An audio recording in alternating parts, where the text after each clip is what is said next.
नसोके अब हामी सबभन्दा पहिला अनि पाली भाषाको शरणगमन, संस्कृत भाषाको शरणगमन, त्यसपछि सम्बोध भाषाको शरणगमन पहिला हामी गर्ने। हामी सबै सँगै गरौँ है त। नमो तस्स भगवतो अरहतो सम्मा सम्बुद्धस्स। नमो तस्स भगवतो अरहतो सम्मा सम्बुद्धस्स। नमो तस्स भगवतो अरहतो सम्मा सम्बुद्धस्स। बुद्धं शरणं गच्छामि, धर्मं शरणं गच्छामि, संघं शरणं गच्छामि। बुद्धं शरणं गच्छामि, धर्मं शरणं गच्छामि, संघं शरणं गच्छामि। बुद्धं शरणं गच्छामि, धर्मं शरणं गच्छामि, संघं शरणं गच्छामि।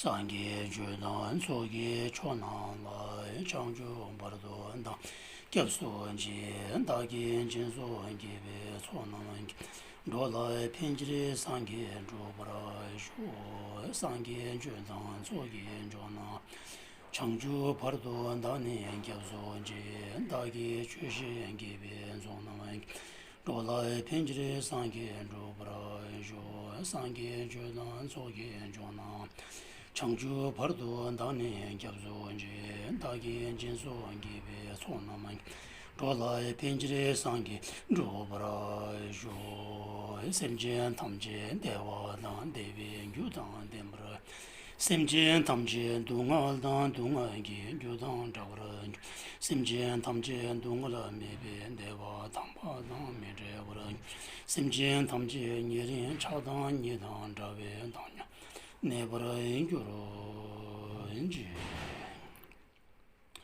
무슨 좀 메셔라 버릇이 막이 메가는 영국군 수사를 내시 주요 순계배임도 차서로 너무다 얘기도 너도 지금 조금다 미 얘기는 너와 끊긴 자는 주선 받은 제게도 나게 줘야 돼. 발된 사회 나마를 뭐지 다게 쪽으로 빼면 돼. 거든지 무슨 투기는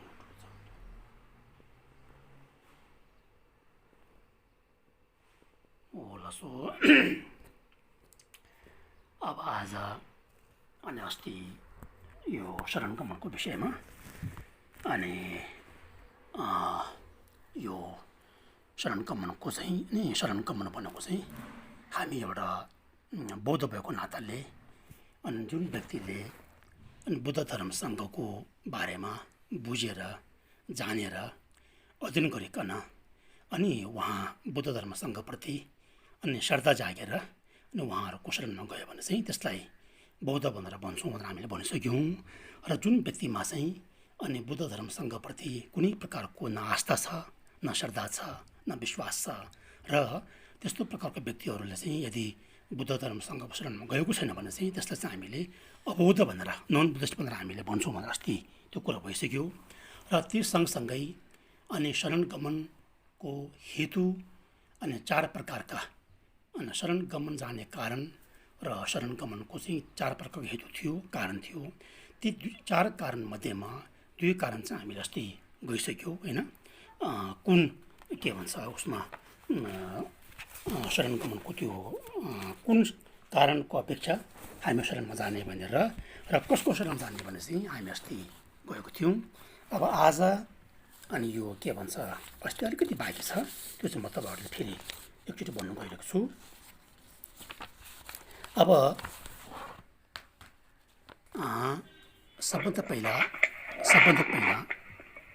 अनि म तपाईँहरूलाई अस्ति मैले हाम्रो यस समाजका स्वयंसेवक तथा शिक्षक कोशिश तोप्साङज्यूको अनि माध्यम मैले के बुझ्यो भने तपाईँहरूमा अस्ति भर्खर नयाँ विद्यार्थीहरू थुप्रो छ भनेर, आधाभन्दा बढी नयाँ विद्यार्थी हो भनेर भन्नुभएको थियो। त्यस कारणले आज मैले सबभन्दा पहिला चाहिँ एउटा छोटो अनि भगवान गौतम बुद्धको मूल सन्देश भनौँ अथवा भगवान गौतम बुद्धको चाहिँ धर्मलाई चाहिँ समेट्नु खोज्यो भने कस्तो कस्तो भागमा समेटिन्छ भन्ने विषयमा चाहिँ अलिकति म तपाईँलाई छोटकरीमा चाहिँ पहिला भन्नु चाहन्छु। एउटा छोटकरी परिचय भन्न चाहन्छु। भगवान् गौतम बुद्धले बोधि प्राप्त गर्नु भइसकेपछि अनि उहाँले 45 वर्षसम्म विभिन्न स्थानमा, विभिन्न प्रदेशमा र तपाईँको विभिन्न स्थानमा र विभिन्न तपाईँको व्यक्तिका आशय र क्षमता र बुद्धिको तपाईँको क्षमता अनुसार उहाँले चाहिँ विभिन्न प्रकारका अनि धर्म उहाँ प्रवचन गर्नुभएको थियो। त्यसमा उहाँले श्रावक यान सम्बन्धी धर्म प्रवचन गर्नुभयो र महायान सम्बन्धी उहाँले धर्म प्रवचन गर्नुभयो र धेरै प्रकारका उहाँले चाहिँ अनि वज्रयान सम्बन्धी पनि उहाँले गर्नुभएको थियो।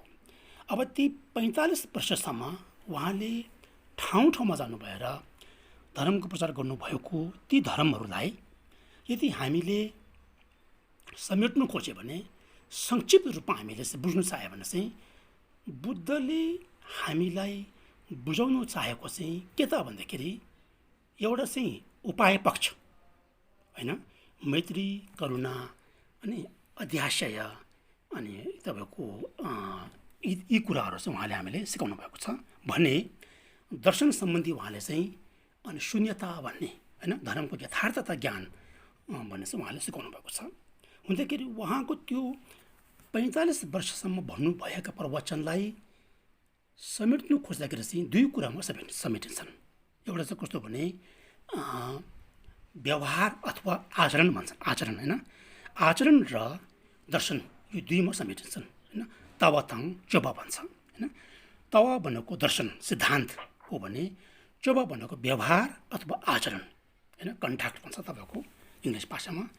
अब यो उहाँले जति पनि भन्नुभएको धर्मको कुराहरू चाहिँ आचरणमा समेट्दाखेरि चाहिँ उहाँले मूल के भन्छ भन्दाखेरि एकदम छोटकरी रूपमा चाहिँ भन्यो भने अहिंसा भन्ने उहाँले भन्नुहुन्छ हैन।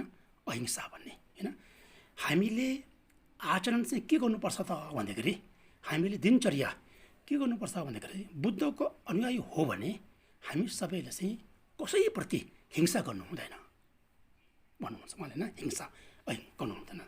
अब त्यो हिंसा भन्ने शब्दमा हिंसा भन्नेमा चाहिँ कस्तो भने 3 प्रकारको हुन्छ हैन। शरीरद्वारा हैन गरिने हिंसा, वचनद्वारा गरिने हिंसा र मनद्वारा गरिने हिंसा, यी 3 प्रकारका हिंसा हुन्छन् हैन। उहाँले भन्नु खोज्नुहुन्छ कि हामीले तिनै प्रकारका हिंसा चाहिँ गर्नु हुँदैन भन्नुहुन्छ उहाँले। भन्दाखेरि अब शरीरद्वारा हिंसा गर्नु हुँदैन भन्ने हिंसा चाहिँ कस्तोले भन्छ त भन्दाखेरि अनि काटमार नगर्ने हैन, अनि तपाईँको कसैले हैन कुटपिट नगर्ने हैन, त्यस्तो प्रकारको चाहिँ उहाँले कस्तो भने अरूको जीवनलाई, अरूको जीवन, प्राणीको जीवन, प्रत्येक प्राणीको जीवन जिउनुमा सबैलाई अधिकार बराबर छ। तर भए तापनि हामी प्रायः अज्ञानताको कारणले गर्दाखेरि अनि प्रायः मानिसहरूले चाहिँ अनि पशु पन्छीको काटमार गरिरहेको हुन्छन् हैन। धेरै प्रकारका त्यहाँ चाहिँ अब काटमारहरू भइरहेको हुन्छ। यी कुरा चाहिँ उहाँले गर्नु हुँदैन भन्नुभएको छ हिंसा हैन, शरीरद्वारा गर्ने हिंसा चाहिँ। किनभने उहाँले तिमीले काटमार गरे भने पाप लाग्छ, नरकमा जान्छ भन्नुभएको होइन कि, त्यो मात्र होइन कि मूल कारण चाहिँ उहाँले के भन्नुहुन्छ भने प्रज्ञामा, विवेकमा आधारित कुरा उहाँले गर्नुहुन्छ हैन, बुद्धिमा आधारित उहाँले कुरा गर्नुहुन्छ। के भन्नुहुन्छ भने जसरी तिमीलाई एउटा सुईले घोप्दाखेरि तिमीलाई दुख्छ, तिमीलाई दुःखको महसुस हुन्छन् हैन, तिमीलाई दुःखको एहसास हुन्छ, पीडा हुन्छ, त्यस्तै प्रकारले हामीले अरूलाई पनि तपाईँको त्यहाँ चाहिँ अनि काटमार चाहिँ गर्नु हुँदैन। किनभने उसलाई पनि जिउने अधिकार बराबर छ र जस्तो तिमीलाई अरूले काटमार गर्दाखेरि दुःख पीडाको महसुस हुन्छ भने अरूलाई पनि त्यो महसुस चाहिँ बराबर समान रूपमा हुन्छ। त्यस कारणले गर्दाखेरि हामीले चाहिँ कसैलाई पनि शरीरद्वारा चाहिँ अनि कुटपिट अथवा काटमार चाहिँ हामीले गर्नु हुँदैन भन्ने उहाँले सिकाउनु भएको छ। अब वचनद्वारा हिंसा भने कस्तो भने अरूलाई मनमा लाग्ने कुरा हैन, कुटकटु वचन, अपशब्द बोल्ने, यी पनि एउटा कस्तो भने वचनद्वारा गर्ने हिंसा हो। किन त्यस कारणले उहाँले के भन्नु, जति सक्दो हामीले चाहिँ सबैसँग चाहिँ नरम स्वभावले हैन, मिठो बोली एकदम तपाईँको सकारात्मक बोली वचन चाहिँ हामीले गर्नुपर्छ होइन। अरूलाई चाहिँ कस्तो भने मनमा लाग्ने कुराहरू चाहिँ हामीले गर्नै हुँदैन बनाउँछ, किनभने त्यो गऱ्यो भने जस्तो तिमीलाई अरूले गाली गलोच गर्दाखेरि अपशब्द बोल्दाखेरि तिमीलाई चाहिँ मन दुख्छ भने उसलाई पनि त्यस्तै हुन्छ। त्यस कारण चाहिँ यो चाहिँ दृष्टिकोण हाम्रो हेराइ चाहिँ यसरी फराकिलो रूपमा चाहिँ जस्तो आफूमा कस्तो बितेको छ त्यस्तो अरूमा पनि बितिन्छ भन्ने भावना चाहिँ हामीमा छ भने त्यो व्यक्तिले कदापि अनि कसैले पनि कटु वचन बोल्दैन, त्यो स्वाभाविक हो होइन। हो त्यस कारण चाहिँ कटु वचन बोल्नु पनि अपशब्द बोल्नु पनि के हो त वचनद्वारा एउटा हिंसा हो त्यो। त्यस कारण हामी त्यो पनि गर्नु भएन। अब चित्तद्वारा हिंसा चाहिँ गर्नु हुँदैन भन्नुको मूल कारण के त भन्दाखेरि हामीले कसैप्रति लोभ लालच हीन भावना हानि गर्ने सोच्ने नोक्सान पुर्याउने सोच्ने इत्यादिहरू चाहिँ हामीले गर्नु हुँदैन होइन। ईर्ष्याहरू गर्ने इत्यादि हामीले गर्नु, त्यो पनि गऱ्यो भने के हुन्छ भने अरूको चित्तप्रति एउटा कस्तो भने हिंसा गरेको चाहिँ बराबर हुन्छ। त्यस कारणले गर्दाखेरि हामीले चित्तले चाहिँ अरूप्रति हानि गर्छु भन्ने भावना लिइरहने, अरूलाई मार्छु भन्ने सम्झिरहने होइन, अरूलाई काट्छु सम्झिरहने यस्तो प्रकारको नकारात्मक भावनाहरू चाहिँ अरूलाई नोक्सान पुर्याउने खालको कुनै पनि सोच हामीले लिए भने त्यो पनि एउटा कस्तो भने चित्तद्वारा चाहिँ गरिने हिंसा हो। त्यस कारणले गौतम बुद्धले चाहिँ शरीरद्वारा वचनद्वारा र मनद्वारा चाहिँ हामीले कहिले पनि हिंसा गर्नु हुँदैन भन्नु खोजेको उहाँ त्यो हो।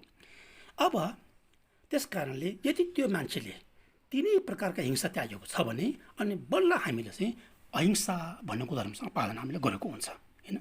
अब यहाँ अहिंसा भन्दाखेरि चाहिँ त्यसै हामीले चुपा लागेर बसेर होइन, कसैले केही नबोलेर कसैले केही तपाईँको चाहिँ नगरिकन चाहिँ बस्नु त्यसले भनेको होइन कि हामीलाई कुनैप्रति हिंसा गर्ने अवसर पाउँदा पनि त्यति बेला चाहिँ होस सम्हालेर ओहो होइन मैले चाहिँ उसलाई त्यस्तो होइन कटु वचन बोल्नु हुँदैन, मैले उसलाई नराम्रो सोच्नु हुँदैन, मैले उसलाई चाहिँ काटमाट गर्नु हुँदैन, किनभने त्यो गरेँ भने चाहिँ जस्तो मलाई एहसास हुन्छ महसुस हुन्छ त्यस्तै उसलाई पनि हुन्छ। त्यस कारणले गर्दाखेरि मैले यो चाहिँ कदापि गर्नु हुँदैन भन्ने खालको होस सम्हाल्ने होइन।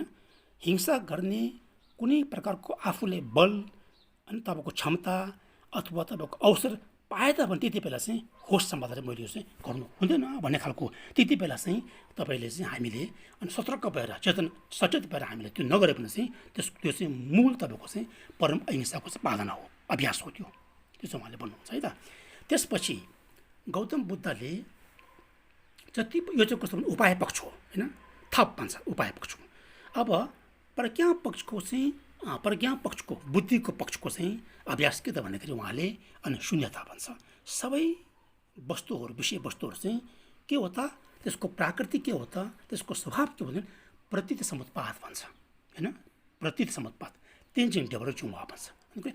सबै विषय वस्तुहरू चाहिँ प्रतीत समुत्पाद हो भनेर भन्छन्। अन्तखेरि जुन व्यक्तिले प्रतीत समुत्पादको विषयमा अध्ययन गरेर श्रवण गरेर चिन्तन गरेर मनन गरेर भावना गर्छ भने चाहिँ त्यसको अर्थ के त भने चाहिँ कुनै पनि विषय वस्तुहरू चाहिँ एक अर्काप्रति निर्भर भएकन एक अर्काको अपेक्षा अनि तपाईँको विद्यमान छ होइन।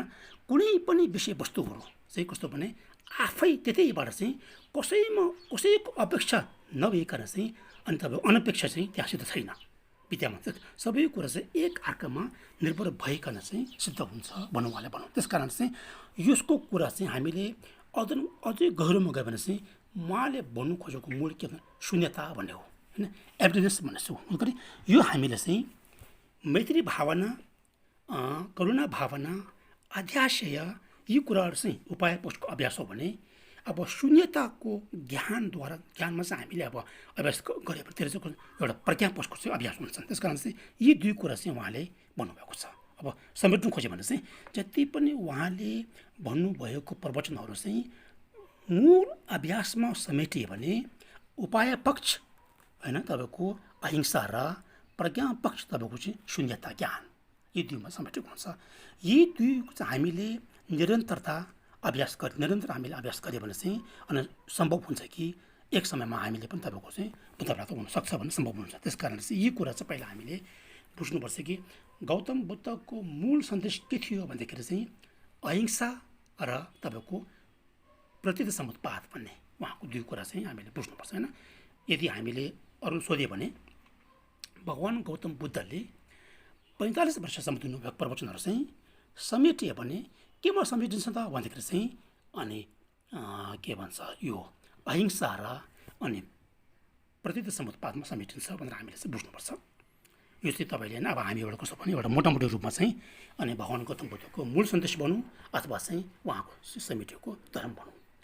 अब त्यसपछि कति क्याप्सनहरू अनि शरण गमनको विषयमा यहाँ चाहिँ के छ भन्दाखेरि चाहिँ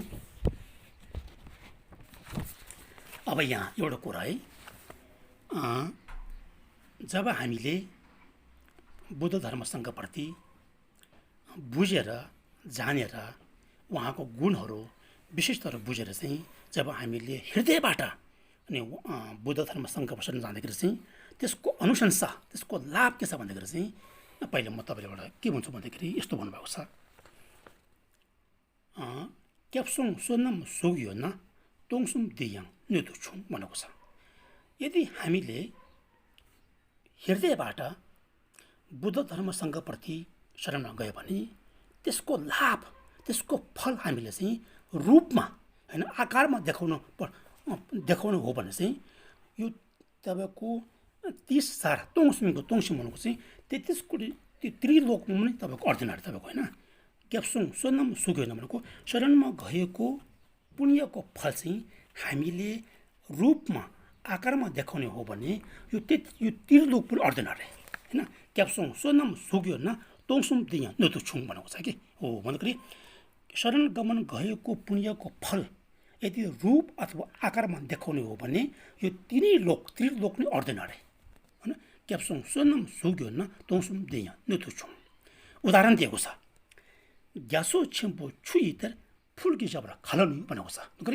जसरी समुद्रको गहिराई होइन सागरको गहिराई चाहिँ यतिसम्म छ भन्ने चाहिँ हामीले भन्नु सक्दैनौँ, त्यस्तै प्रकारले अनि शरण गमनको फल चाहिँ यति छ भनेर हामीले चाहिँ भन्नु सक्दैन अरे भन्दाखेरि असीमित असङ्ख्य तपाईँको अपार छ अरे भन्दाखेरि चाहिँ हामीले बुद्ध धर्मसँगको विषयमा चाहिँ जानेर बुझेर अनि विवेकलाई तपाईँको बुद्धिलाई प्रयोग गरेर चाहिँ अनि उहाँप्रति अनि आस्था जागेर चाहिँ हामी शरण गरेपछि चाहिँ त्यस्तो फल चाहिँ हामीले पाउँछ भनेर भन्नुभएको छ। अब यहाँ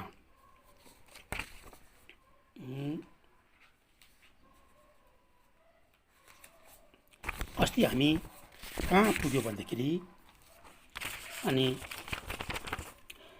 कुन कारणको अपेक्षा शरणमा जाने र कसको शरणमा जाने, शरण गमनको विधि र शरण गमनको शिक्षा भन्ने चार थियो। त्यसमा चाहिँ हामीले अस्ति हामी कहाँसम्म पुग्यो भन्दाखेरि यहाँसम्म पुगेको थियो है, बुद्ध रत्न भन्ने होइन।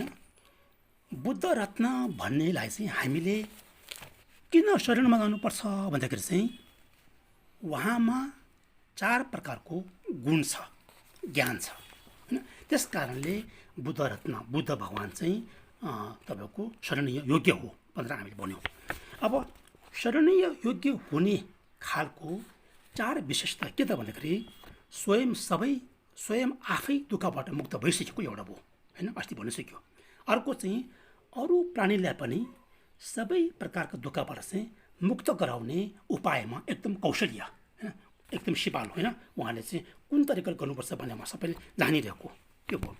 त्यसपछि समस्त प्राणीहरूमा निष्पक्षता करुणा भएको होइन, समस्त प्राणीमा चाहिँ कुनै प्रकारको भेदभाव रहित पक्षपात रहित एक समानको निष्पक्ष तपाईँ करुणा चाहिँ उहाँमा रहेको हुन्छ, त्यो चाहिँ हुनुपर्छ। त्यसपछि कल्याण गर्ने नगर्ने सबै प्राणीको हित गर्नुहुन्छ उहाँले होइन, आफूले प्रशंसा गरोस्, आफूले निन्दा गरोस्, आफूले पूजा गरोस् अथवा पूजा नगरोस्, उहाँले चाहिँ कस्तो भने सबै प्राणीप्रति चाहिँ एक नासले चाहिँ प्राणीको उद्धार गर्नुहुन्छ। भन्दाखेरि यी 4 विशिष्टहरू भएको कारणले चाहिँ बुद्ध रत्नको के हो त भन्दाखेरि शरणीय योग्य हो, हामीले शरणमा जान योग्य हो भनेर उहाँले भन्नुभएको यसरी होइन। त्यसपछि अब यहाँ आज नयाँ है त, स्वयं सबै दुःखबाट मुक्त भएको छैन भने, यदि आफू होइन मुक्त भएको छैन भने अरूलाई रक्षा गर्ने क्षमता हुँदैन। उदाहरण यस्तो एउटा उदाहरण दियो होइन, पौडी खेल्न नआउने एक व्यक्ति पानीभित्र खसेको छ भने चाहिँ त्यो पौडी खेल्ने नजानेको र पानीमा सँगै खसेको छ भने त्यसले अर्को तान्न सकिँदैन नि, होइन? आफू पनि पौडी खेल्नु नआउने, त्यो मान्छे पनि पौडी खेल्नु नआएको, दुवै पानीमा खसेको छ, होइन? पानीमा खस्दाखेरि चाहिँ अब एकले अर्काले बचाउन सक्ने सम्भव हुँदैन। उदाहरण दिएको होइन? अब यहाँ के छ भने पानीको डर नभएको व्यक्तिले पानीमा खसेको मान्छेले मात्र उसले चाहिँ बचाउन सकिन्छ। आफू पनि पौडी खेल्न नजानेको र पानीमा सँगै खसेको छ भने अर्कोले बचाउन सकिँदैन। हुँदाखेरि अब त्यो पानीमा खसेको मान्छेलाई बचाउनको लागि पौडी खेल्ने मान्छे हुनुपर्छ, होइन? त्यो पौडी खेल्न आउने मान्छे हो, तब मात्र उसले बचाउन सक्छ। उहाँ चाहिँ भन्नुभएको उदाहरण चाहिँ त्यसो हुनाले आफू संसार र दुर्गतिको दुःखबाट मुक्त नभएको र सबै प्रकारका भयबाट मुक्त नभएको छैन है। कुनै पनि प्रकारका भय त्रास छ भने अर्को मानिसलाई त्यस भयबाट रक्षा गर्न सक्दैन है, त्यो हो। त्यस कारणले त्यसो हुनाले कुनै पनि प्रकारका लौकिक या सांसारिक देवी जस्तो सुकै भए पनि उनीहरू आफै संसार र दुर्गतिको दुःखबाट मुक्त नभएको कारण अरू सबै प्राणीहरू संसार र दुर्गतिको दुःखबाट रक्षा गर्न सकिँदैन। अहिले मैले भन्नु खोजेको होइन, लौकिक देवता देवीहरू अथवा सांसारिक देवता देवीहरू उहाँहरू स्वयं के छ त 6 जगतको प्राणीको गिन्तीमा छ, बुझ्नु त, होइन? सांसारिक 6 जगतको प्राणी हुन्छन्, नरक प्राणी, प्रेत प्राणी, पशु प्राणी, मनुष्य प्राणी र देव प्राणी र असुर प्राणी। भन्दाखेरि यो देव प्राणी पनि के हो त 6 जगतको सांसारिक प्राणीभित्र समेटिएको हुन्छन् भन्नाले लौकिक देवता देवहरू, होइन? त्यो हो जिक्तेम्पे ला भन्छ, टिबेटन भाषामा जिक्तेम्पे ला थमो भन्छ। अन्तखेरि लौकिक देवता देवीहरू पनि के हो त यो अहिले संसारमै फसेको छ, संसारिक प्राणी हो। त्यस कारणले संसारिक तपाईँको देवता देवीहरूमा चाहिँ शरणीय योग्य भएका यो 4 तपाईँको चाहिँ उहाँहरूमा हुँदैन, होइन? तपाईँ आफै सोच्नुहोस् किन अघि बुद्ध रत्नमा हामी शरण जानुपर्छ किनभने शरणीय योग्य छ भन्ने खालको त्यस्तो प्रकारको 4 गुण चाहिँ लौकिक देवता देवीहरूमा हुँदैन। त्यस कारणले यहाँ, होइन, यदि आफू स्वयं भयबाट मुक्त भएको छैन भने अरूलाई भयबाट मुक्त गराउन सम्भव छैन। त्यसकारण बुद्ध शरणीय योग्य भएको कारण अघि चार छ नि, कारण चाहिँ उहाँ बुद्ध सबै भयबाट मुक्त भइसकेको छ, सबै भयबाट, होइन, भइसकेको छ। र भय त्रासको हेतु कारण के हो त भन्दा क्लेश र गेय आवरण दुईटा हुन्, होइन? अब हाम्रो छ नि अहिले भयबाट मुक्त भइसक्यो भन्ने भयको चाहिँ कारण चाहिँ के हो त, हेतु के हो भन्दा क्लेश र अनि गेय आवरण, क्लेश आवरण र गेय आवरण भन्छ। न्युमोङको टिपाताङ शिष्य टिपा भन्छ, होइन? क्लेश आवरण। अब भगवान् गौतम बुद्धमा कुनै पनि बुद्धहरूमा चाहिँ क्लेश आवरण पनि हुँदैन र गेय आवरण पनि हुँदैन, दुवै त्यागिसकेको हुन्छ, उहाँहरूले जडैबाट त्यागिसकेको हुन्छ। हुँदाखेरि जुन व्यक्तिमा गेय आवरण र यो क्लेश आवरण दुवै तपाईँको चाहिँ जडैबाट निर्मूल भइसकेको छ भने त्यसलाई हामीले बुद्ध भन्न सक्छ। यहाँ है त्यो एउटा कुरा। त्यसो हुनाले सबै क्लेश र गेय आवरण त्यागिसकेपछि भएको कारण केही पनि हुँदैन, त्यहाँ केही हुँदैन, तपाईँको भय गर्नुपर्ने कारण नै हुँदैन, त्यहाँ हुँदैन कि त्यसो हुनाले तथागत स्वयं सबै भयबाट मुक्त भइसकेको हो, होइन? र स्वयं सबै भयबाट मुक्त भइसकेको भए पनि अरू प्राणीहरू भयबाट मुक्त गराउने उपाय कौशल्य छैन भने के हुन्छ त अरू सत्वहरू भयबाट मुक्त गराउन सकिँदैन। त्यस कारणले उहाँमा त्यो पनि छ गुण, होइन? आफू त भयबाट मुक्त भइसक्यो र अरूले पनि भयबाट मुक्त गराउने उपाय कौशल्य उहाँमा छ, होइन? कुनै कस्तो हुन्छ भने आफू चाहिँ मुक्त भइसकेको हुन्छ त अरूलाई चाहिँ फेरि बाटो देखाउन आउँदैन उसलाई, त्यस्तो पनि हुन्छ। त्यस कारणले यो उहाँ भन्नु खोजेको चाहिँ उहाँमा त्यो पनि छ, होइन? अरूलाई पनि दुःखबाट मुक्त गराउने मार्गदर्शन देखाउन सक्ने उहाँमा क्षमता छ भन्नु खोजेको उहाँले। स्वयं सबै भयबाट, होइन, जस्तै उदाहरण दिउँ, अघि भनिसक्यो, होइन? अघि भनिसक्यो आफू पानीभित्र नखसे पनि पानीभित्र खसेको मान्छेलाई बचाउनको निमित्त पौडी खेल्न आउने र पानीमा पौडी खेल्ने तरिका जान्ने हुनुपर्छ। त्यसो हुनुपर्छ होइन। अरूलाई भय त्रासबाट रक्षा गर्ने उपाय कौशल्य छैन भने अरूलाई भय त्रासबाट रक्षा गर्नको सट्टा आफू पनि भय र त्रासभित्र फस्नु हुने खतरा हुन्छ, सकिन्छ त्यहाँ खतरा हुन्छ। त्यसकारण चाहिँ आफूले अरूलाई सहयोग गर्नको लागि सबभन्दा पहिला चाहिँ त्यो सहयोग गर्न सक्ने क्षमता चाहिँ आफू हुनुपर्छ। भन्नु खोजेको त्यो हो कि कुनै पनि कुरामा उपाय कौशल्य भन्नुको तात्पर्य प्रत्येक पुद्गल व्यक्ति भन्छन् होइन, प्रत्येक व्यक्तिको आशय, सोच विचार, इन्द्रिय तथा निष्क्रियताहरू, निष्क्रिय भनेको सम्पूर्ण भाषामा फाग्लाङ्गेल भन्छ, हो 4 प्रकारका निष्क्रियताहरूमा चाहिँ हेर्नु भएर समय र परिस्थिति अनुसार अनि विनियोजनको कार्यान्वयन ज्ञान भएको हुनुपर्छ होइन। अब जहिले पनि अब कस्तो भने त्यस्तो अब मार्गदर्शन गर्ने अनि बुद्धहरूमा चाहिँ कस्तो हुन्छ भने कुन समय उसलाई मैले देशना गर्नुपर्छ होइन र कसरी दिनुपर्छ र कहिले दिनुपर्छ भनेको चाहिँ सबै यिनीहरू त्यस्तो प्रकारको पनि ज्ञान चाहिँ हुनुपर्छ भन्नु खोज्छु यहाँ। त्यसको नमुना उदाहरण दिने हो भने तथागतले उपाय कौशल्यवश एकदमै मूर्ख एउटा व्यक्ति थियो कि त्यसले लमछुङ भन्छ होइन। म तपाईँको एउटा त्यसको एउटा कथा सुनाउँछु कि यो बुद्धको पालामा सत्य घटना हो, यो सत्य घटना हो। फापा लमछुङ भन्ने पहिला यस्तो एउटा कस्तो थियो भने उहाँ भिक्षु चाहिँ यति मूर्ख कि उहाँलाई 4 पङ्क्ति श्लोक 4 हरफ जति सिकाए पनि उहाँलाई नआउने, कण्ठ नआउने त्यस्तो तपाईँको चाहिँ एउटा मूर्ख भिक्षु थियो। त्यति बेला अनि मौद्गल पुत्रको शिष्य हुनुहुन्थ्यो होइन। मौद्गल पुत्र भन्ने चाहिँ तपाईँको भगवान् गौतम बुद्धको चाहिँ परम शिष्य 2 मध्येमा चाहिँ एक शिष्य हो होइन। मौद्गल पुत्र चाहिँ रुद्रशक्तिमा चाहिँ सम्पूर्ण शिष्यहरू मध्येमा चाहिँ रुद्रशक्ति देखाउनुमा चाहिँ उहाँ चाहिँ परम हुनुहुन्थ्यो मौद्गल पुत्र होइन। र मौद्गल पुत्रले अनि उहाँलाई सिकाउनुहुन्थ्यो कि ज्ञान तिमी चाहिँ आज यो कण्ठगुण भन्नुहुन्थ्यो र कण्ठगुण लगाउँदाखेरि चाहिँ एउटा 4 पङ्क्ति 4 हरफ मात्रै, 4 हरफ पनि उहाँले कण्ठ आउँदैन थियो।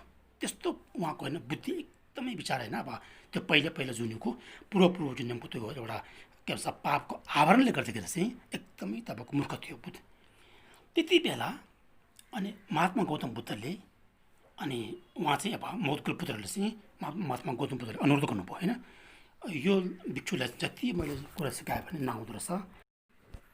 अनि भगवान् गौतम बुद्धले अनि त्यो भिक्षुलाई के भन्यो भन्दाखेरि तिमी 3 महिनासम्म अनि हाम्रो बिहार बौद्ध बिहार जुन ठाउँमा होइन उहाँहरू बस्नुहुन्थ्यो नि, भिक्षुहरू बस्ने भगवान् गौतम बुद्ध विराजमान हुने बिहार छ नि, त्यो बिहारमा तिमीले चाहिँ 3 महिनासम्म अनि त्यो बिहारभित्र गुम्बाभित्र चाहिँ सफा गर्नु भनेर भन्नुभएको थियो। किनभने भगवान् गौतम बुद्ध त तपाईँको सबै उहाँलाई थाहा छ नि, ऊ यस्तो मूर्ख भएको मूल कारण के हो त भन्दाखेरि उसको आफ्नै पूर्व जन्मको एकदमै तपाईँको पापले गर्दाखेरि चाहिँ त्यो त्यसरी भएको भए उहाँलाई थाहा थियो। त्यसकारण त्यो पाप कटौती गर्नको निम्ति उहाँले चाहिँ 3 महिनासम्म उहाँले गुम्बाको लागि चाहिँ उहाँले गर्नुभयो, के भन्छ त्यहाँ सफा गर्नु भन्नुभयो। त्यति बेला उहाँले के गर्नुभयो त, तिमीले सफा गर्दाखेरि 2 शब्द मात्रै भन्नु उहाँले कि दुल्पाङ ठिमापाङ भनेर चाहिँ तिमीले त्यो भन्दै सफा गर्नु भन्नुभयो उहाँले होइन। दुल्पाङ भनेको भने फोहोर फ्याला भनेको होइन, फोहोर चाहिँ फोहोर फ्याल्नु भनेको कि दुल्पाङ भनेको। ठिमापाङ भनेको चाहिँ मल फाल्नु भनेको उहाँले होइन। शब्द चाहिँ त्यस्तो छ, त्यसको अर्को अर्थ चाहिँ अर्कै छ तपाईँको। अनि उहाँले भगवान् गौतम बुद्धले जुन शब्द सिकाउनु भएको त्यही उहाँले होइन दुल्पाङ ठिमापाङ भनेर तपाईँको होइन फोहोर फ्याल्नु मल फ्याल्नु फोहोर फ्याल्नु भनेर त्यसरी उहाँले चाहिँ गर्दै 3 महिनासम्म उहाँले सफा गर्नुभएको थियो होइन। अनि त्यो गर्दाखेरि त्यो 1 दिन गऱ्यो 2 दिन गरेको चाहिँ गर्दा उहाँको पूर्वजन्मका पापको फल चाहिँ बिस्तारै कम हुँदै गयो होइन। अनि कम हुँदै गयो चाहिँ 3 महिना ठ्याक्कै पछि उहाँ स्वयंले ज्ञान भयो होइन। उहाँले भन्नु खोजेको दुलपङ भनेको चाहिँ त्यो बाहिरको त्यो फोल मात्र होइन रहेछ, हाम्रो मनभित्र भएका नकारात्मक सोच चाहिँ त्याग्नु भनेर भन्नुपर्छ। उहाँले बुझ्नुभयो होइन। क्षमापण भनेको कस्तो भने हाम्रो मनभित्र भएको मलहरू, राग, द्वेष, मोह, ईर्ष्या इत्यादिहरू, यी सबै चाहिँ त्याग्नु भनेर भन्नुभएको रहेछ। उहाँ चाहिँ अन्तमा उहाँले त्यो बुझ्नुभयो होइन। उहाँले त्यो कुचो लगाउँदै गर्दा गर्दा 3 महिना बितिसकेपछि उहाँको त्यो पाप सबै कटुदै भयो, पुण्य पुरै सञ्चय भयो र उहाँले चाहिँ गर्दा गर्दा गर्दा अन्तमा उहाँले चाहिँ आर्य माग प्राप्त गर्नुभयो होइन। फाक्पा लम्चुङ, पछि उहाँको नाम चाहिँ फाक्पा लम्चुङ भनेर भन्यो होइन, आर्य लम्चुङ भनेर भन्यो। अन्तखेरि यो कथाले, यो कुराले उहाँको हामीले के सिकाउँछ भन्दाखेरि हामीले पुण्य पनि तपाईँको बारम्बार घरिघरि सञ्चय गर्नुपर्छ भन्नुभएको छ होइन। यो कथाले हामीले के सिकाउँछ भन्दाखेरि चाहिँ हामी यसरी होइन पहिलाको त्यो के भन्छ पूर्वजन्मको हामीले सञ्चय गरेका राम्रो कर्मको फल भोग्ने मात्र होइन कि हामीले अहिले जुनमा पनि समय समयमा चाहिँ पुण्य सञ्चय गर्नुपर्छ, सम्भार सञ्चय गर्नुपर्छ भनेर उहाँले सिकाएको छ। त्यसले चाहिँ हो उहाँले त्यस्तो प्रकारको मूर्ख व्यक्तिलाई पनि उहाँले होइन, मूर्ख व्यक्तिलाई पनि भगवान् गौतम बुद्धले चाहिँ त्यो उपाय अप्नाएर, त्यो उपाय देखाएर उहाँले चाहिँ पछि उहाँ चाहिँ तपाईँको आर्य माग प्राप्त गर्नुभयो। अन्तखेरि हो यो चाहिँ उहाँको कस्तो भने विशिष्टता हो होइन। अरूलाई कस्तो मान्छेलाई कस्तो प्रकारले कुन मान्छेको बुद्धिको क्षमता अनुसार मैले के सिकाउनुपर्छ भने उहाँले पुरा ज्ञान भएको कारणले चाहिँ हो यो चाहिँ एउटा उपाय कौशल्य भन्ने कारण त्यो हो है। अर्को एउटा छ भन्दाखेरि यसले हामीले धेरै कुरा सिकाउँछ कि समय समयमा हामीले पुण्य सञ्चय पनि गर्नुपर्छ भन्ने सिकाउँछ।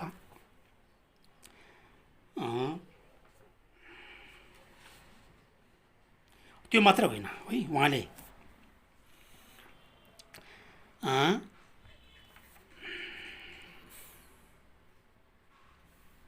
हुँदा फापा लम्चुङ भयो है।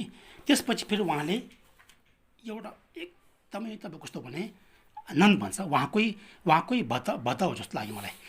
बुद्धकै समयमा हो नन्द भन्ने एउटा थियो।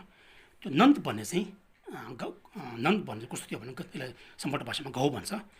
नन्द चाहिँ तपाईँको आफ्नो अब श्रीमतीप्रति चाहिँ एकदमै तपाईँको राग त्यस्तो थियो तपाईँको होइन। अनि पछि भगवान् गौतम बुद्धले चाहिँ एक समयमा चाहिँ भगवान् गौतम बुद्ध चाहिँ नन्दको घरमा त्यहाँ चाहिँ भिक्षा माग्न जानुभएको थियो होइन, भिक्षा पात्र। किनभने भगवान् गौतम बुद्धले थाहा थियो कि यो अहिले बिहा गरिसकेको भए तापनि यसले मैले कुनै समयमा केही समय पश्चात मैले उसलाई चाहिँ धर्म देखाए भने यो चाहिँ यही जुनीमा चाहिँ अर्थ पद प्राप्त हुन्छ भनेर मलाई थाहा थियो। त्यस कारणले उहाँले बिस्तारै अनि भिक्षाको रूपमा जानुभएर उहाँ चाहिँ त्यहाँ गएर चाहिँ अनि भिक्षा पद लिनु भएर चाहिँ भिक्षा माग्न जानुभएको थियो। जाँदाखेरि चाहिँ नन्दले चाहिँ उहाँको बद्ध होला, नन्दले उहाँको भिक्षा पात्र चाहिँ अनि भगवान् गौतम बुद्धले भिक्षा पात्रमा भिक्षा दिनु भइसकेपछि उहाँले के गर्नुभयो त भगवान् गौतम बुद्धले भिक्षा पात्र चाहिँ उसको हातमा दिनुभयो होइन, दिनुभयो। भगवान् गौतम बुद्ध चाहिँ बिस्तारै बिस्तारै पाल्नुभयो घरबाट, उहाँको घरबाट चाहिँ। नन्दले पनि तपाईँको केही बोल्नु सकेन नि, आफ्नो अगाडि बुद्ध जाँदै हुनुहोस् उहाँले केही बोल्न नसकेर चाहिँ भिक्षा पात्र चाहिँ हातमा लिएर समातेर गइरहेको थियो। गयो गेट मूल ढोका बाहिर गएर पनि उहाँले भिक्षा पात्र लिनु भएन उहाँको हातबाट। अनि गयो जाँदाखेरि चाहिँ अन्तमा तपाईँको ठिक बिहारसम्म पुग्नुभयो होइन। नन्द पनि तपाईँको चाहिँ भगवान् गौतम बुद्धको भिक्षा पात्र लिएर चाहिँ उहाँहरूको बिहारमा पुग्नुभयो। पुगिसकेपछि अनि भगवान् गौतम बुद्धले सोध्नुभयो, हे नन्द तिमी भिक्षु हुन्छौ सोध्नुभयो।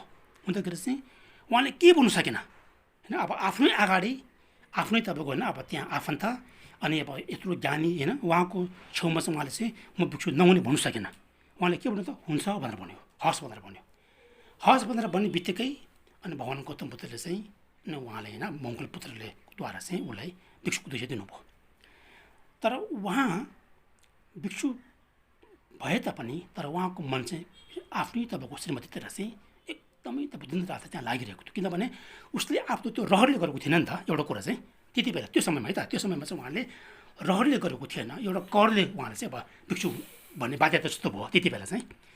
त्यसरी गर्दाखेरि अनि सबै मित्रहरू सोध्नु भएर तिमी किन दुःखी भएर बस्यो भनेर मलाई एकदम होइन अब आफ्नो श्रीमतीको याद आउँछ किनभने यस्तो हो भनेर भन्दाखेरि चाहिँ अनि यो कुरा चाहिँ अनि भगवान् गौतम बुद्धको सुन्नुभयो, उहाँले सुन्नुभयो। हुँदाखेरि नि भगवान् गौतम बुद्धले भन्नुभयो अनि त्यस्तो हो भने अनि अब इतिहासमा के छ भने मौतको पुत्र लग्योको भनेर पनि भनेका छन्।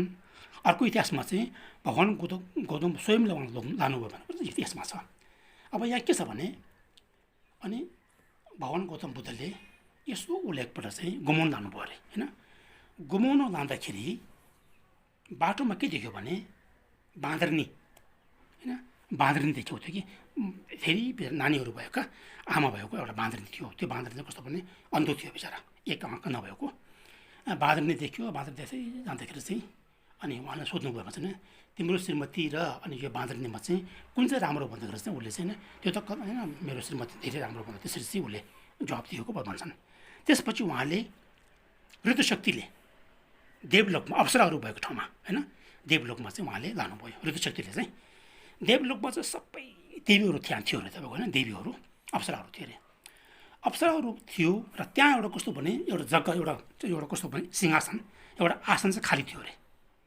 खाली हुँदाखेरि चाहिँ नन्दले उहाँ सोध्नु भएछ नि त होइन, भगवान् यत्रो अप्सराहरूको बिचमा चाहिँ एउटा त्यो के भन्छ त्यो खाली रहेछ, त्यो आसन किन खाली भनेर चाहिँ यो तिम्रो लागि भन्नुपर्छ उहाँले कि उहाँले भगवान गौतमले चाहिँ यो चाहिँ तिम्रो लागि चाहिँ राखिएको भन्नुभएको छ नि त। किनभने तिमीले अहिले यो दुनियाँमा चाहिँ भिक्षुको सिज राम्रो लिएर राम्रोसँग पालना गर्यो भने एकदमै राम्रो तिमीले चाहिँ अब जीवनभर तिमीले चाहिँ गर्यो राम्रोसँग अभ्यासहरू गर्यो भने चाहिँ तिमी पछि मरेपछि यहाँ जन्मिन्छ भनेर भन्नुभएछ कि। अनि उसले त्यो भन्नु सिकेपछि उहाँले चाहिँ त्यो लोभ लागेछ। अनि भन्नुभएछ उहाँले होइन तिम्रो अघिको त्यो श्रीमती र अनि यो अवसरहरू कुन चाहिँ राम्रो सोध्नु हुँदाखेरि चाहिँ उहाँले के भन्नुभएछ भने मेरो श्रीमती त यो अप्सराको अपेक्षा चाहिँ बाँदरनी जस्तो हो भनेर भन्नुभएछ कि। त्यसरी भन्नुभएछ हुँदाखेरि यो यसरी उहाँले कुमाएर ल्याउनु भइसकेपछि फर्किसकेपछि चाहिँ अनि ननको उद्देश्य के थियो भने अब म चाहिँ राम्रोसँग भिक्षु पालना गर्छु किनभने पछि म मरेपछि चाहिँ त्यहाँ जन्मिन सक्छ भन्ने खालको उहाँले त्यो लोभले त्यो तपाईँको आकाङ्क्षाले चाहिँ उहाँले चाहिँ फेरि भिक्षुको होइन अब राम्रोसँग जे पालना गर्नुपर्थ्यो सबै उहाँले पालना गर्नु हुन्थ्यो भनेर त्यस्तो एउटा इतिहासमा छ। त्यसरी गर्दाखेरि साथीहरू बिचमा चाहिँ कुरा निस्क्यो। अब बिचमा तपाईँको होइन यो नन्द त कस्तो भने तपाईँको सांसारिक सुखको भोगको निम्ति उसले चाहिँ उद्देश्य राखेर चाहिँ भिक्षुको चाहिँ पालना गर्दो रहेछ भनेर भन्दाखेरि चाहिँ त्यो कुरा निस्किँदाखेरि उहाँले एकदमै पश्चाताप भयो। तपाईँको धेरै लाज लाग्यो उहाँलाई, धेरै ऊ भयो हुँदाखेरि पछि उहाँले चाहिँ यसो हेर्दाखेरि चाहिँ अब साथीहरूले पनि त्यस्तो होइन निन्दा गर्यो होइन, उहाँले पनि एकदम लाज शरम तपाईँको लाग्यो। पछि उहाँले चाहिँ त्यही कुराहरूबाट चाहिँ उहाँले त्यो संसारको तपाईँकोबाट चाहिँ पुरै तपाईँको के भयो त अनि वैराग्य जाग्यो होइन, वैराग्य जाग्यो उहाँलाई कि विरक्त भयो होइन। अब चाहिँ जहाँ जन्मे त पनि केही पनि होइन रहेछ, सबै एउटा क्षणिक रहेछन् होइन, अनित्य रहेछ भने उहाँले बुझ्नु भएर चाहिँ पछि उहाँले चाहिँ त्यो पनि उद्देश्य नराखिकन एकदमै तपाईँको सम्यक रूपमा उहाँले चाहिँ भिक्षुको तपाईँको पालन गर्नुभएको थियो। पछि हुँदा हुँदा हुँदा उहाँले चाहिँ त्यही जन्ममा चाहिँ अरहत पद प्राप्त गर्नुभएको भनेर भनिन्छन्। यो पनि भगवान गौतम बुद्धबाट चाहिँ उपाय कौशल्य हो होइन, एउटा त्यो हो।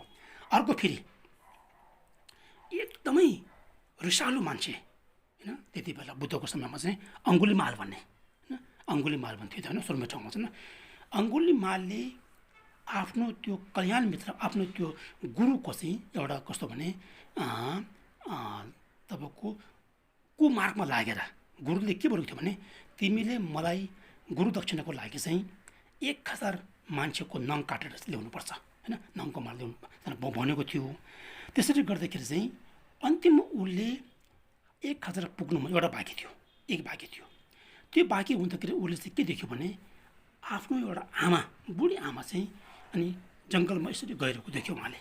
त्यतिखेर चाहिँ उसले के सम्झ्यो भने अब मैले 1000 पुऱ्याउनु परेको छ, त्यस कारण चाहिँ अब यो नि बुढी नै मार्छु भनेर चाहिँ त्यस्तो एउटा चाहिँ उसमा ऊ थियो। त्यो हुँदाखेरि भगवान गौतम बुद्धले चाहिँ थाहा पाइसकेको थियो कि यदि उसले आफ्नै आमा मारे भने चाहिँ उसलाई 2 प्रकारको पाप लाग्छ। एउटा चाहिँ आफ्नो आमा मारेको पाप अनि आफ्नो आमा मारेको तपाईँको पाप र अर्को चाहिँ कस्तो भने हो त्यसरी पाप लाग्छ किनभने त्यसले चाहिँ छामेकीले भन्छ असीमित पाप होइन। असीमित पापमा तपाईँको चाहिँ 5 प्रकारको हुन्छ होइन, बुबा मार्नु, आमा मार्नु, अरथ मार्नु र तपाईँको भिक्षु एक आपसमा चाहिँ तपाईँको के भन्छ छुट्याउनु र अर्को चाहिँ कस्तो भने बुद्धको कायालाई चाहिँ रिसले तपाईँको चाहिँ अनि रगत छाड्नु त्यस्तो प्रकारको चाहिँ ती 5 प्रकारको पापलाई चाहिँ असीमित पाप हुन्छ होइन। त्यस कारण चाहिँ असीमित पाप किन भन्यो भन्दाखेरि चाहिँ त्यो पापको फल भोग्ने हो भने त्यसमा तपाईँको असीमित तपाईँको सीमा नै छैन अरे कि। त्यस कारण चाहिँ यदि उसले आफ्नो जन्मदाता आमाले मार्यो भने त्यो पाप उसले लाग्छ। त्यस कारणले मैले चाहिँ त्यसलाई त्यो पापबाट पनि बचाउने उसले धर्म पनि ल्याउने भन्ने त्यस्तो उद्देश्यले उहाँले चाहिँ चाहनु भएर चाहिँ ठ्याक्कै गौतम बुद्ध भेट्नुहुन्छ र त्यसपछि गौतम बुद्धको साथमा उनीहरू वाद विवाद हुन्छन्, अलिकति कुराकानी हुन्छ। किनभने त्यो अहिंसक पनि त्यो अङ्गुलीमाल पनि एकदमै खास त विवेकशील थियो, बुद्धिमान थियो तर भए तापनि त्यो गुरुको एउटा कस्तो भने कुमार्गदर्शनले गर्दाखेरि त्यस्तो भयो। अन्त पछि अन्तमा चाहिँ भगवान् गौतम बुद्धले उहाँले अनि कुरा सिकाउनु भएको थियो। त्यो सबै सिकाउनु उहाँले के भन्नुभयो भने मान्छेलाई काटमार गर्नु भनेको एकदम सजिलो छ होइन, तर कुनै प्राणीलाई चाहिँ त्यहाँबाट जिउनु भनेको चाहिँ धेरै गाह्रो हुन्छ। जस्तै उहाँले के भन्नुभयो भने तिमीले पात काटेर हेर होइन, पात काट्नु दियो, अब फेरि त्यो पात जोड भन्नुभयो, त्यो त असम्भव कुरा हो। त्यस कारण चाहिँ उहाँले चाहिँ हो हामी भिक्षुहरू चाहिँ जोड्नेतिर हामी लागिरहेको छौँ, तिमी चाहिँ तपाईँको चाहिँ काट्नेतिर काम, त्यस कारण त्यस्तो गर्नु हुँदैन भनेर भनेको। त्यस कारणले तिमीले अब यो काम छोडेर चाहिँ तिमीले चाहिँ कस्तो भने सबैप्रति अनि मृत्युको भावना, करुणाको भावना यस्तो तिमीले चाहिँ अभ्यास गर्नुपर्छ भनेर उहाँले यस्तो कुरा गर्नुभएको छ। पछि उहाँ चाहिँ अनि भगवान् गौतम बुद्धको शरणमा जानुभएको थियो र यसरी उहाँले एकदमै रिसालु मान्छे पनि उहाँले चाहिँ कुराकानीद्वारा नरम तपाईँको वचनद्वारा चाहिँ उहाँले अनि आफ्नो वशमा ल्याउनु भएको थियो। अन्तखेरि यी घटनाहरूले यी कथाहरूले चाहिँ के देखाउँछ भन्दाखेरि बुद्धप्रति चाहिँ त्यस्तो प्रकारको जस्तो कुनै पनि प्रकारको मान्छेहरूलाई चाहिँ अनि ठिक धर्ममा ल्याउन सक्ने उपाय कौशल्य चाहिँ उहाँमा छ भनेर देखाएको छ। यो चाहिँ हामीले बुझ्नुपर्छ। अब यहाँ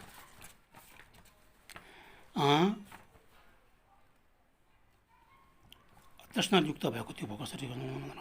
अब यहाँ चाहिँ त्यस कारणले उहाँमा चाहिँ के छ भने विनियोजनको क्षमता, सोच, अनुशय, अनुकूल र पर व्यक्तिको बुद्धिमा ठ्याक्कै प्रवेश हुने धर्म देशना गर्ने क्षमता उहाँमा रहेको हुन्छ र कसरी कस्तो उपायद्वारा र कस्तो समयमा र कस्तो शब्दले र कस्तो प्रकारको धर्म देशना गर्नुपर्ने सबै उहाँले बुझ्नुभएको हुन्छ। त्यस कारणले तसर्थ स्वयं समस्त भयबाट मुक्त मात्र नभई अन्य प्राणीहरू सर्व भयबाट मुक्त गराउने उपाय कौशल्य उहाँमा हुनुहुन्छ र स्वयं समस्त भयबाट मुक्त भइसकेको र अन्य प्राणीहरू सर्व भयबाट मुक्त गराउने उपाय कौशल्य भए पनि समस्त प्राणीमा भेदभाव तथा पक्षपात रहित महाकरुणाको प्रवेश छैन भने आफूले प्रशंसा गर्नेलाई खुसी हुने र आफूले प्रशंसा नगर्नेलाई चाहिँ दुःखी हुने त्यस्तो पनि हुने हुन्छ। तपाईँको होइन अघि मैले भने सांसारिक देवता देवीहरूमा त्यस्तो हुन्छ, लौकिक देवता त्यस्तो हुन्छ। तपाईँको भावना चाहिँ एक नाशले करुणा चाहिँ नभएको हुन्छन् र लौकिक देवता देवीहरू जस्तो आफूले पूजा अर्पण गर्नेलाई सहयोग गर्ने र आफूले पूजा आर्जन नगर्नेलाई चाहिँ सहयोग केही नगर्ने होइन हो, त्यो चाहिँ कस्तो भने एउटा भेदभावको एउटा करुणा भयो। त्यस प्रकारको भेदभाव तथा पक्षपाती करुणा छ भने त्यो शरणीय योग्य होइन, शरणीय योग्य होइन। सामान्यतया स्वयं समस्त भयबाट मुक्त भएको र अन्य प्राणीहरू सर्व भयबाट मुक्त गराउने उपाय कौशल्य व्यक्तिलाई भेदभाव र पक्षपाती महाकरुणा त हुँदै हुँदैन। तैपनि हामीले चाहिँ यो विषयमा सोच्नुपर्ने हुन्छ। यहाँ भन्नु खोज्छु भने त्यही पनि शरणीय योग्यको बारेमा सम्झिँदा होइन बुद्ध रत्न बनेको चाहिँ शरणीय योग्य हो भनेर सम्झिँदाखेरि चाहिँ यो कुरा हामीले एकदम सोच्नुपर्छ।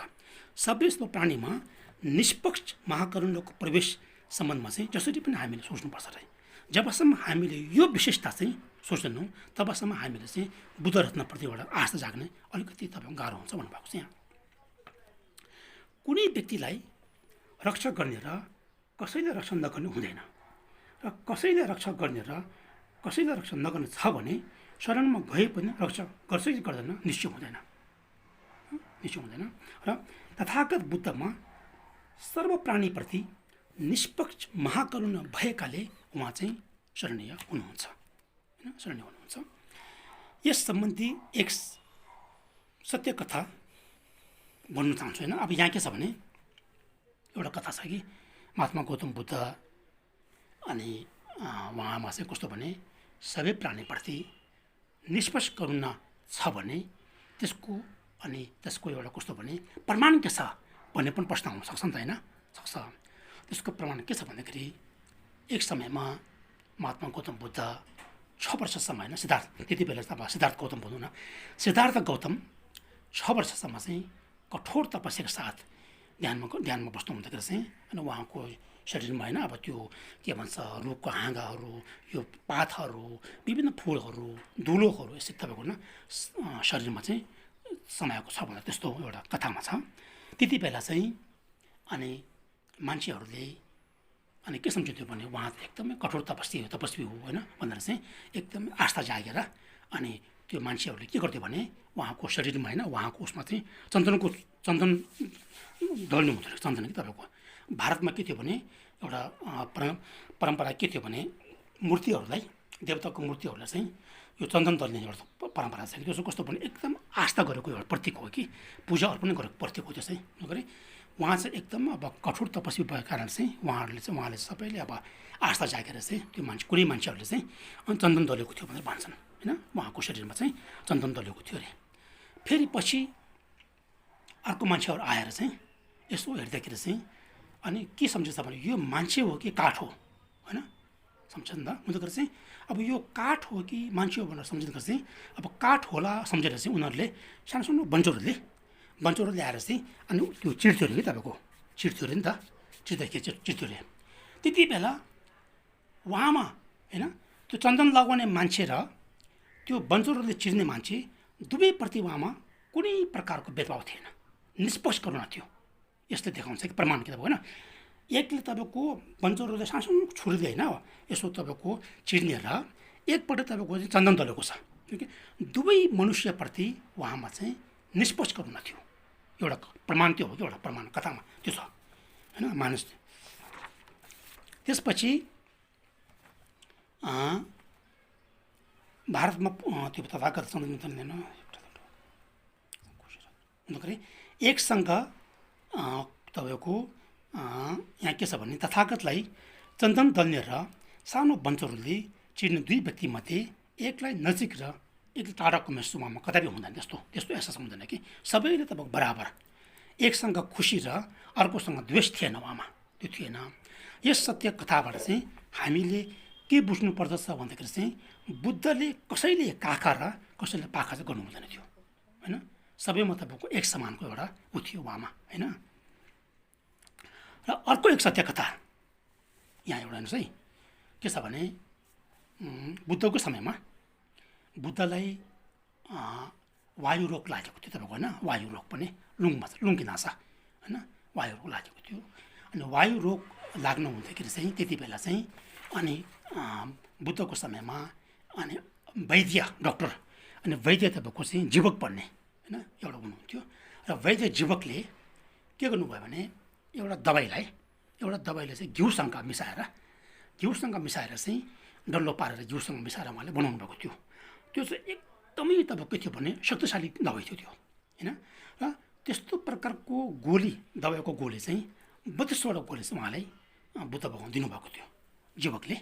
र भगवान गौतम बुद्धले चाहिँ त्यो 32 गोली एकैसाथमा उहाँले लिनुभएको थियो, लिएर चाहिँ अनि त्यो वायु रोगबाट मुक्त भएको थियो, त्यस्तो एउटा इतिहासमा छ होइन, भनाइ छ।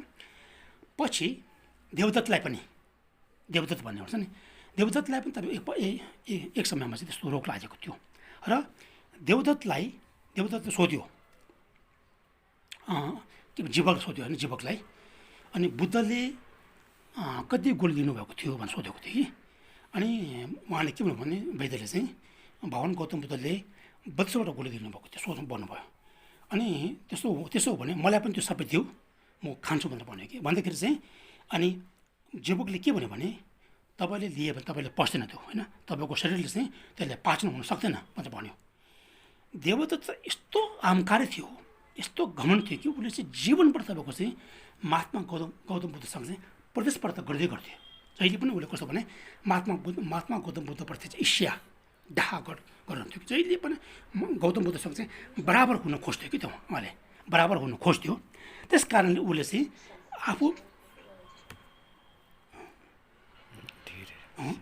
आफू बिमार पर्दाखेरि उसले जसरी बुद्धले गोली 32 दिनुभएको छ म पनि लिन्छु भनेर जबरजस्ती उसले भन्यो, भन्दाखेरि उसले खायो। त्यो खाने बित्तिकै उसको शरीरमा चाहिँ पाचन नभएर पच्न नसकेर चाहिँ एकदमै तपाईँको दुःख पीडाले ग्रसित भयो, धेरै बिमार भयो होइन, बिमार भयो, दुखाइ भयो। त्यसरी गर्दाखेरि चाहिँ जीवकले भन्यो, जीवकले के भन्यो भने वैद्य जीवकले चाहिँ अब तिमीलाई चाहिँ कुनै पनि वैद्यले चाहिँ निको पार्न सक्दैन तथागत बाहेक होइन, गौतम बुद्धले चाहिँ तिमीलाई निको पार्न सक्छ, हामीले सक्दैन भनेर भन्नुभयो। त्यसपछि चाहिँ उहाँले वैद्यले चाहिँ गौतम बुद्धले अनुरोध गर्नु भएर चाहिँ अनि गौतम बुद्ध आउनुभयो, पाल्नु भएर उहाँले चाहिँ अनि देवदत्तको टाउको माथि होइन उहाँले हात राख्नुभयो होइन, हात राखेर चाहिँ माया गर्नुभयो। माया गरिसकेपछि उहाँले यसो हात राखेर आशीर्वाद गरेपछि उहाँले के भन्नुभयो भने यदि मैले आफ्नो कायाद्वारा होइन जन्मेका राहुल उहाँको छोरा राजकुमार राहुल र मलाई जहिले पनि शत्रुको भाव लिएर होइन अनि प्रतिस्पर्धा गरिरहने देवदत्तलाई यी दुईलाई यदि मैले यो दुईमा चाहिँ पक्षपात गरेको छ भने होइन छैन भने होइन निष्पक्ष मैले करुणा मैले चाहिँ यो दुईमा बराबर छ भने चाहिँ मेरो यो सत्य वचनले चाहिँ यो देवदत्तको चाहिँ रोग चाहिँ निको होस् भनेर भन्नुभएको थियो। यहाँ हेर्नुहोस् है, यदि मैले आफ्नै शरीरद्वारा कायाद्वारा जन्मिएका राहुल र छोरा राहुल र मलाई जहिले पनि दुष्ट भावना राखेर अनि मलाई शत्रुको भावना राखेर चाहिँ प्रतिस्पर्धा गर्ने देवदत्तलाई यदि मैले मेरो करुणा चाहिँ यो दुवैप्रति निष्पक्ष करुणा छ भने अनि यो सत्य वचनले चाहिँ अनि देवदत्त चाहिँ रोगबाट मुक्त होस् भनेर उहाँले चाहिँ त्यस्तो प्रकारको सत्य वचन बोल्ने बित्तिकै उहाँको रोग मुक्त भएको थियो। यो कथाले यो घटनाले के देखाउँछ भन्दाखेरि चाहिँ भगवान् गौतम बुद्धप्रति चाहिँ भगवान् गौतम बुद्ध भनेको चाहिँ शरण योग्य हो, किनभने उहाँमा चाहिँ यस्तो प्रकारको गुण छ होइन। शत्रुको